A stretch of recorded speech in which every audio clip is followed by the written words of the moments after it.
Good morning students.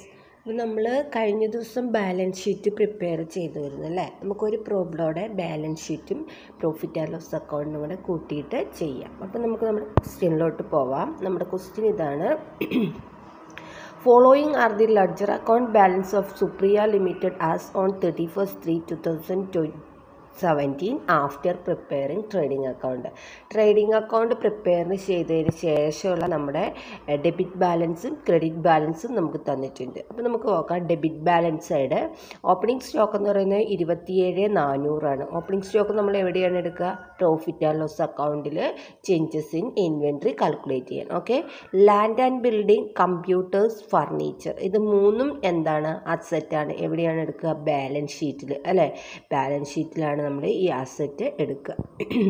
അപ്പോൾ ഇതിൻ്റെ depreciation calculate ചെയ്യാൻ പറഞ്ഞിട്ടുണ്ടെങ്കിൽ എന്ത് ചെയ്യുക? അത് ചെയ്തിട്ട് പ്രോഫിറ്റ് ആൻഡ് ലോസ് അക്കൗണ്ടിൽ എഴുതുക. ഓക്കെ. നെക്സ്റ്റ് സാലറിയാണ്. സാലറി എന്ന് പറഞ്ഞാൽ എന്താണ്? As per joint stock companies salary എന്ന് പറയുമ്പോൾ നമ്മൾ എഴുതുക എംപ്ലോയി ബെനിഫിറ്റിൻ്റെ അണ്ടറിലാണ്. അപ്പോൾ സാലറീൻ്റെ കൂടെ വേറെ എന്തെങ്കിലും വേജസോ എന്തെങ്കിലും എംപ്ലോയി ബെനിഫിറ്റ് ഫണ്ട് ഇവിടെ ഉണ്ടോ എന്ന് നോക്കുക. വേറെ ഒന്നും ഇല്ലാത്തത് കൊണ്ട് എന്ത് ചെയ്യുക? ഇത് ഇൻഡിവിജ്വലി ഇത് ഒറ്റയ്ക്ക് അവിടെ എഴുതിയാൽ മതി. എംപ്ലോയി ബെനിഫിറ്റ് ഫണ്ടെന്നോ അല്ലെങ്കിൽ സാലറിന്നോ എഴുതിയിട്ട് പ്രോഫിറ്റ് ആൻഡ് ലോസ് അക്കൗണ്ടിൽ കൊടുക്കുക. വേറെ ഐറ്റംസ് ഉണ്ടെങ്കിൽ നമ്മൾ എന്ത് ചെയ്യണം? അക്കൗണ്ട്സ് നോട്ടിൽ എഴുതി ആഡ് ചെയ്തിട്ട് വേണം എഴുതാൻ. ഓക്കെ. ദെൻ ടാക്സ് എക്സ്പെൻസ് അല്ലേ. ടാക്സ് എക്സ്പെൻസ് എന്ന് പറഞ്ഞാൽ നമ്മൾ profit and loss account prepare ചെയ്ത് കഴിയുമ്പോൾ നമുക്കൊരു പ്രോഫിറ്റ് കിട്ടും. ആ പ്രോഫിറ്റിൻ്റെ നെറ്റ് പ്രോഫിറ്റിൻ്റെ എന്ത് കൊടുക്കണം? ടാക്സ് കൊടുക്കണം. അപ്പോൾ ഈ ക്വസ്റ്റ്യന് പെർസെൻറ്റേജിലല്ല തന്നേക്കുന്നത്, ടാക്സ് എക്സ്പെൻസ് എന്നും പറഞ്ഞിട്ടാണ് എമൗണ്ട് വന്നിട്ടുള്ള 12,000. അപ്പോൾ ഈ 12,000 എന്ത് ചെയ്യണം? നമ്മൾ പ്രിപ്പയർ ചെയ്യുന്ന പ്രോഫിറ്റ് ആൻഡ് ലോസ് അക്കൗണ്ടിലെ ഫൈനൽ പ്രോഫിറ്റിൽ നിന്ന് ലെസ് ചെയ്തിട്ട് വേണം നമ്മൾ ടാക്സ് ആഫ്റ്റർ പ്രോഫിറ്റ് കാൽക്കുലേറ്റ് ചെയ്യുക. ഓക്കെ. പർച്ചേസ് നമ്മൾ എവിടെ എടുക്കുക? പ്രോഫിറ്റ് ആൻഡ് ലോസ് അക്കൗണ്ട് അല്ലേ. Next office expense, rent, electricity, postage, repairs, ഇതൊക്കെ എന്താണ്? അതർ എക്സ്പെൻസ് ആണ്. ഇത്രയും ഐറ്റംസ് നമ്മൾ എവിടെ എടുക്കുക? പ്രോഫിറ്റ് ആൻഡ് ലോസ് അക്കൗണ്ടിൽ എടുക്കുക. ഓക്കെ. അപ്പോൾ കുറേ ഐറ്റംസ് ഉള്ളതാണ്, 5 ഐറ്റംസ് ഒക്കെ ഉള്ളതുകൊണ്ട് എന്ത് ചെയ്യുക? ആഡ് ചെയ്ത് അക്കൗണ്ട്സ് നോട്ടിൽ വെച്ച് ആഡ് ചെയ്തിട്ട് ഫൈനൽ ആൻസർ എവിടേക്ക് എഴുതിയാൽ മതി? പ്രോഫിറ്റ് ആൻഡ് ലോസ് അക്കൗണ്ടിലോട്ട് എഴുതിയാൽ മതി. Then sundry, debtors, bills receivable, bank, cash, investment, ഇതൊക്കെ എന്താണ്?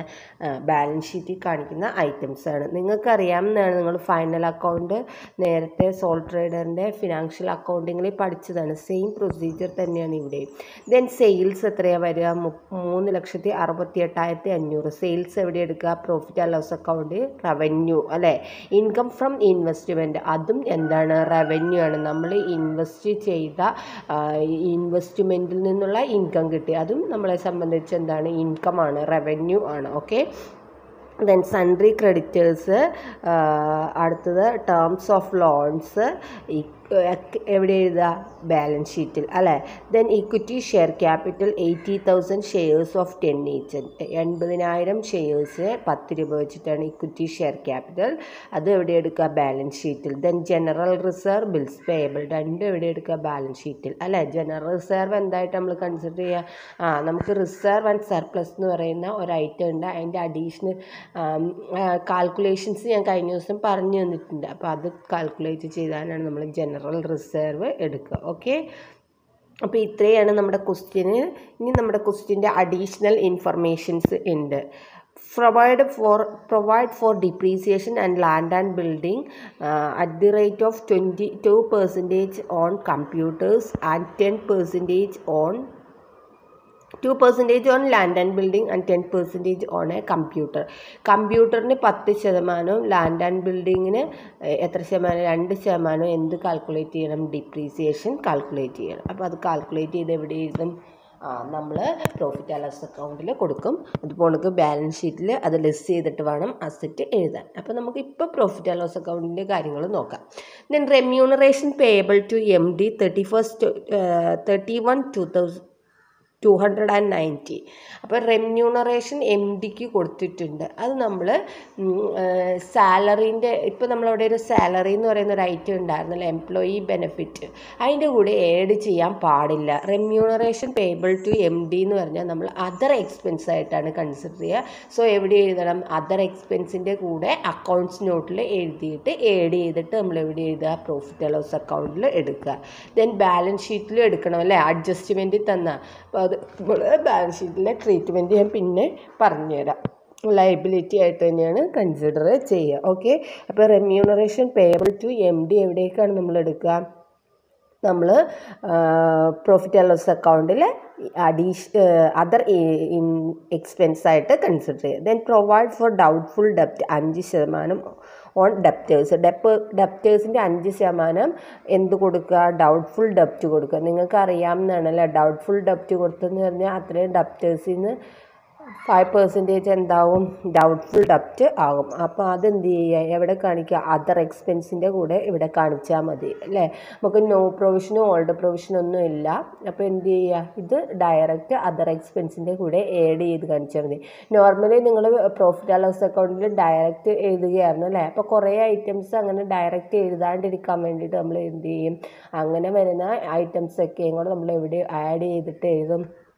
അക്കൗണ്ട്സ് നോട്ടിൽ ആഡ് ചെയ്തിട്ട് എഴുതിയാൽ മതി അല്ലേ. നിങ്ങൾ സോൾ ട്രേഡറിൻ്റെ കഴിഞ്ഞ പ്രാവശ്യം അക്കൗണ്ട്സ് പ്രിപ്പയർ ചെയ്തപ്പോൾ എങ്ങനെയായിരുന്നു എഴുതിയിരുന്നത്? ഡയറക്റ്റ് ഡൗട്ട്ഫുൾ ഡെപ്റ്റ് എന്നും പറഞ്ഞിട്ട് പ്രോഫിറ്റ് ആൻഡ് ലോസ് അക്കൗണ്ടിൽ എഴുതി കാണിക്കുകയായിരുന്നു അല്ലേ. അതേ രീതി തന്നെയാണ്, പക്ഷെ നമ്മൾ ഡയറക്റ്റ് അവിടെ എഴുതുന്നില്ല, എല്ലാം കൂടെ അതർ എക്സ്പെൻസിൽ എഴുതിയിട്ട് ആഡ് ചെയ്ത് അങ്ങോട്ട് എഴുതുകയാണെന്നുള്ളൂ. ദെൻ ക്ലോസിംഗ് സ്റ്റോക്ക് നമ്മൾ എവിടെ എടുക്കും? ബാലൻസ് ഷീറ്റിലും എടുക്കും. അതോടൊപ്പം നമ്മൾ എവിടെ എടുക്കും? പ്രോഫിറ്റ് ആൻഡ് ലോസ് അക്കൗണ്ടിൽ inventory changes calculate. Then transfer to 50,000 to general reserve. General റിസർവിലോട്ട് നമ്മൾ 50,000 രൂപ ട്രാൻസ്ഫർ ചെയ്തിട്ടുണ്ട്. ഇത് നമ്മൾ എവിടെ എടുക്കുക? ഇത് നമ്മൾ പ്രോഫിറ്റ് ബാലൻസ് ഷീറ്റിലാണ് എടുക്കുക. ഏത് കാൽക്കുലേഷൻ? റിസർവ് ആൻഡ് സർപ്ലസിൻ്റെ കാൽക്കുലേഷൻ. അതിപ്പോൾ ഇപ്പം നോക്കണ്ട, നമുക്ക് അവിടെ വെച്ചിട്ട് ട്രീറ്റ് ചെയ്താൽ മതി. ഓക്കെ, അപ്പോൾ ഇത്രയാണ് നമ്മുടെ ക്വസ്റ്റ്യൻ എന്ന് പറയുന്നത്. അപ്പോൾ നിങ്ങൾക്ക് അഡീഷണലായിട്ട് ഇതുവരെ നിങ്ങൾ ചെയ്യാത്തതെന്ന് പറഞ്ഞാൽ എം ഡിയുടെ റെമ്യൂണറേഷനാണ്. അത് അതർ എക്സ്പെൻസിൻ്റെ കൂടെ ആഡ് ചെയ്ത് പ്രോഫിറ്റ് ആൻഡ് ലോസ് അക്കൗണ്ടിൽ എഴുതുക. ഡൗട്ട്ഫുൾ ഡെപ്റ്റ് 5%, അത് എന്ത് ചെയ്യുക? അതർ എക്സ്പെൻസിൻ്റെ കൂടെ എഴുതുക, 5% കാൽക്കുലേറ്റ് ചെയ്യുക. അപ്പോൾ നമുക്ക് നമ്മുടെ നെക്സ്റ്റ് നമ്മുടെ കാൽക്കുലേഷൻ നോക്കാം. Statement of profit and loss account for the year ended 31/3/2017. അപ്പോൾ നമ്മുടെ ഐറ്റംസ് വരുന്നത് റവന്യൂ ഫ്രം ഓപ്പറേഷൻ ഏതാണ്? നമ്മുടെ സെയിൽസ് എത്രയാണ്? 3,68,500 രൂപ. ദെൻ അതിൻ്റെ കൂടെ വേറെ ഏത് ഐറ്റം വരും? ഇവിടുന്ന് ഇൻകം ഫ്രം ഇൻവെസ്റ്റ്മെൻറ്റ്. ഈ 2 ഐറ്റം ഉള്ളൂ ഇൻകം ആയിട്ടല്ല റവന്യൂ ആയിട്ട്. അപ്പോൾ ഇൻകം ഫ്രം ഇൻവെസ്റ്റ്മെൻറ്റും എന്തായിട്ടാണ് നമ്മൾ കൺസിഡർ ചെയ്യുക? റവന്യൂ, അതർ ഇൻകം ആയിട്ട് കൺസിഡർ ചെയ്യുക. അപ്പോൾ അത് രണ്ടും കൂടെ ആഡ് ചെയ്ത് കഴിഞ്ഞാൽ ടോട്ടൽ റവന്യൂ വരും. ക്ലിയർ ആയില്ലേ?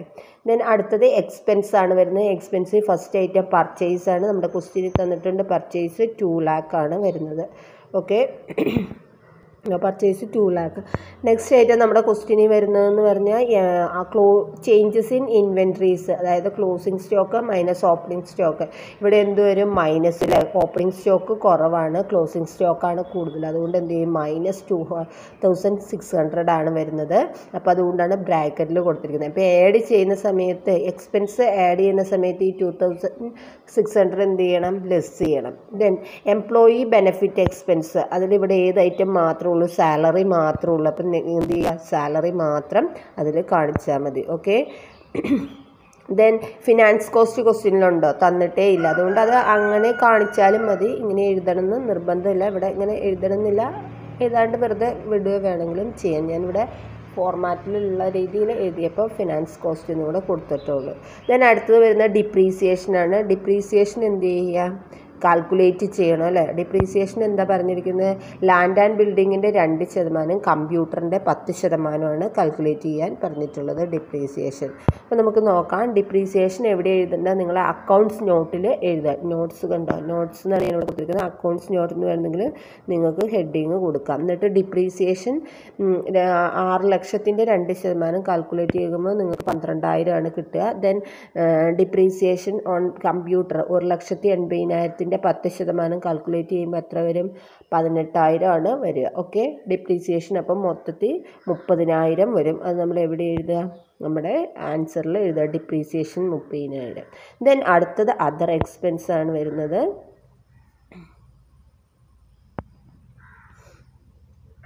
അപ്പോൾ അതർ എക്സ്പെൻസിൻ്റെ കേസിൽ നോക്കുക.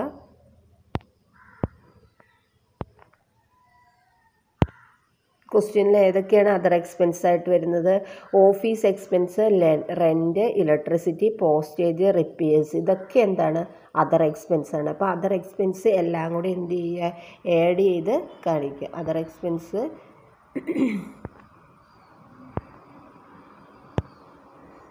നോക്കുക, ഓഫീസ് എക്സ്പെൻസ് ഉണ്ട്, റെൻ്റ് ഉണ്ട്, ഇലക്ട്രിസിറ്റി ഉണ്ട്. ദെൻ അടുത്തത് വരുന്നത് ഏതൊക്കെയാണ് അതർ എക്സ്പെൻസ്? പോസ്റ്റേജ്, റിപ്പയേഴ്സ്, അതും എന്ത് തന്നെയാണ്? അതർ എക്സ്പെൻസ് ആണ്. ഇനി ഇതിൻ്റെ കൂടെ അഡീഷണൽ ആയിട്ട് വരുന്ന എം ഡിയുടെ റെമ്യൂണറേഷൻ. എം ഡിയുടെ റെമ്യൂണറേഷൻ 31,920. ഇതൊക്കെ നിങ്ങൾ സോൾ ട്രേഡർ ചെയ്യുമ്പോൾ ഡയറക്റ്റ് എന്ത് ചെയ്യുമായിരുന്നു? അവിടെ ആഡ് ചെയ്യുമായിരുന്നു അല്ലേ? അപ്പോൾ ആ ഡയറക്റ്റ് ആഡ് ചെയ്യുന്നതിന് പകരം എന്ത് ചെയ്താൽ മതി? ഇതൊക്കെ കൂടെ ആഡ് ചെയ്തിട്ട് അക്കൗണ്ട്സ് നോട്ടിൽ എഴുതി ആഡ് ചെയ്തിട്ട് അവിടേക്ക് എഴുതിയാൽ മതി, വേറെ പ്രത്യേകിച്ചൊന്നുമില്ല.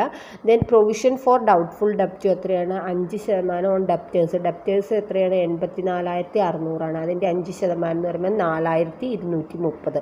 ആഡ് ചെയ്യുമ്പം നിങ്ങൾക്ക് 97,120 കിട്ടുന്നത്. 97,120 കിട്ടുന്നത്. എന്ത് ചെയ്യുക? അത് നിങ്ങളുടെ ആൻസറിലോട്ട് എഴുതുക. അപ്പം അതർ എക്സ്പെൻസ് എന്ന് പറഞ്ഞിട്ട് 97,120. അപ്പം നിങ്ങളുടെ എല്ലാവിധ എക്സ്പെൻസും കഴിഞ്ഞു അല്ലേ? ക്വസ്റ്റ്യൻ നോക്കിയാൽ നിങ്ങൾക്ക് കാണാം എല്ലാ എക്സ്പെൻസും നിങ്ങൾ എഴുതിയിട്ടുണ്ട്. ഇതിൽ ഇനി എക്സ്പെൻസ് എന്ന് പറയുന്ന ഒന്നുമില്ല. ഇനിത്തെ ഐറ്റംസ് ഒക്കെ ഇവിടെ വരുന്നതാണ്, ബാലൻസ് ഷീറ്റിൽ വരുന്നതാണ്. അപ്പം നേരെ എന്ത് ചെയ്യുക? ആഡ് ചെയ്യുക. എക്സ്പെൻസ് ആഡ് ചെയ്യുമ്പം 4,17,320 വരുന്നത്. ഇനി എന്ത് ചെയ്യുക? പ്രോഫിറ്റ് കാൽക്കുലേറ്റ് ചെയ്യണത് നിങ്ങൾക്ക് കിട്ടിയിട്ടുള്ള റവന്യൂ ഇൻകത്തിൽ നിന്ന് എക്സ്പെൻസ് ലെസ് ചെയ്യുക. അപ്പോൾ നമുക്ക് എത്ര വരും? 5,21,300 നിന്ന് 4,17,320 ലെസ് ചെയ്യുമ്പോൾ 1,03,980 വരുന്നത്. പ്രോഫിറ്റ് ബിഫോർ ടാക്സ് കൊടുക്കുന്നതിന് മുമ്പ്. ഇനി എന്ത് ചെയ്യണം? നിങ്ങളുടെ ടാക്സ് കൊടുക്കണം. ക്വസ്റ്റ്യനിൽ എത്രയാണ് ടാക്സ് തന്നിട്ടുള്ള? ടാക്സ് എക്സ്പെൻസ് 12,000 കണ്ടോ? അപ്പോൾ നേരെ എന്ത് ചെയ്യുക? ടാക്സ് ലെസ് ചെയ്യുക. 12,000 ലെസ് ചെയ്ത് കഴിയുമ്പോൾ പ്രോഫിറ്റ് ഫോർ ദി പീരീഡ് അല്ലെങ്കിൽ പ്രോഫിറ്റ് ആഫ്റ്റർ ടാക്സ് എത്ര വരും? 91,980 വരുന്നത്. ക്ലിയർ ആയില്ലേ? ഇതാണ് നമ്മുടെ പ്രോഫിറ്റ് ആൻഡ് ലോസ് അക്കൗണ്ട്. ഇനി നിങ്ങൾക്ക് വേണമെങ്കിൽ ഏണിംഗ് പെർ ഷെയർ കാണിക്കുക, ഈ പ്രോഫിറ്റ് ഒരു ഷെയറിന് എത്ര കിട്ടുമെന്ന്. അപ്പോൾ നമ്മുടെ ക്വസ്റ്റ്യനിൽ എത്രയാണ് ഷെയറിൻ്റെ എണ്ണം തന്നിരിക്കുന്നത്? Equity share capital of 80,000 ഷെയർസാണ്. അപ്പോൾ 80,000 വെച്ചിട്ട് എന്ത് ചെയ്താൽ മതി? നിങ്ങൾക്ക് ഇപ്പോൾ കിട്ടിയ പ്രോഫിറ്റ്, നിങ്ങൾക്ക് എത്രയാണ് പ്രോഫിറ്റ് കിട്ടിയിട്ടുള്ളത്? 91,980 ഡിവൈഡഡ് ബൈ 80,000. അതായത് നിങ്ങൾ റേഷ്യോയിൽ പഠിച്ചതാണ്, അതുകൊണ്ട് ഞാനവിടെ എഴുതിയിട്ടുള്ള കാൽക്കുലേഷൻ. സോ എന്ത് ചെയ്യുക? അത് ചെയ്ത് കഴിയുമ്പോൾ നിങ്ങൾക്ക് ഒരു ഷെയറിന് 1.149 കിട്ടുന്നത്. ക്ലിയർ ആയില്ല? ഇത്രയേ ഉള്ളൂ പ്രോഫിറ്റ് ആൻഡ് ലോസ് അക്കൗണ്ട്. എല്ലാവരും ചെയ്ത് നോക്കുക. അതിന് ശേഷം എന്ത് ചെയ്യുക? എല്ലാവരും ഒന്ന് ബാലൻസ് ഷീറ്റോടെ പ്രിപ്പയർ ചെയ്യുക. ബാലൻസ് ഷീറ്റ് ഞാൻ അടുത്ത വീഡിയോയിൽ പറഞ്ഞുതരാം. അപ്പോൾ ഒരു കാര്യം ചെയ്യുക, നിങ്ങളെല്ലാവരും ഇത് പ്രിപ്പയർ ചെയ്യുക. ഇവിടെ അഡീഷണൽ ആയിട്ട് 2 കാര്യം നിങ്ങൾ കഴിഞ്ഞ ക്വസ്റ്റ്യനിലേറെ ഉള്ളൂ. എം ഡിൻ്റെ റെമ്യൂണറേഷൻ ഉണ്ട്, അത് 31,290. അതെന്താണ്? അതർ എക്സ്പെൻസിൽ ആഡ് ചെയ്തിട്ട് എഴുതിയാൽ മതി. ദെൻ വരുന്നത് ഡൗട്ട്ഫുൾ ഡെപ്റ്റ്, അതും അതർ എക്സ്പെൻസിൽ ആഡ് ചെയ്തിട്ട് എഴുതിയാൽ മതി. ബാക്കിയൊക്കെ നിങ്ങൾ കഴിഞ്ഞ ക്വസ്റ്റ്യനെ ചെയ്ത മാതിരി തന്നെയാണ്. Okay, by.